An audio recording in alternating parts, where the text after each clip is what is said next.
দাদার সামনে জল, আমি কি করে পার হব? পার হতে পারবো না। তুমি চিন্তা করো না, আমার পিঠে উঠে তোমাকে পার করব। দাদা, আমাকেও পার করে দিও, আমিও পার হতে পারবো না। তুই জল দিয়ে হেঁটে আয়, আমি তোকে পার করে দিতে পারবো না। সোনা, চিন্তা করো না মা, এসে গেছে। মা দাদা নাদিয়াকে পার করে দিল, আমাকে দিল না। তুমি চিন্তা করো না, আমার ছোট্ট সোনা মা তোমার জন্য ঈদ নিয়ে এসেছে।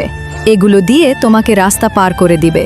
তুমি লাহে রাহে চলে আসো। আমি তোমার হাত ধরছি সোনা, তুমি এখন পার হয়ে আসো। সাবধানে এসো কিন্তু। দাদা, এগুলো আমি খাবো, কিনে দাও। আমাকেও দাও, আমিও খাবো। দাদা, এগুলো একটি দাও, এই নাও। দাদা, আমাকে একটা কিনে দাও। তুই কি মার কাছ থেকে টাকা আনতে পারিসনি? দাদা তোকে কিনে দিবে না? চিন্তা করো না সোনা মা, এসে গেছে। দেখো মা, তোমার জন্য কতগুলো খাবার নিয়ে এসে গেছে। দাদা দেখো, মা পিয়ার জন্য কতগুলো খাবার কিনে আনছি। আমার মা সবচেয়ে ভালো। দাদা, আমার কিছু ভালো লাগছে না, এখনই আমাকে জুস কিনে দাও। আমাকে কিনে দিও দাদা। পারবো না দিতে, এই নাও তোমার জোস। দাদা ওকে দিলে, আমাকে দিলে না। দাদা শুধু আমাকে ভালোবাসে, তোকে তো ভালোবাসে না। দিদি, আমি তোমার সাথে কথা বলবো না। সোনা, তুমি রাগ করো না।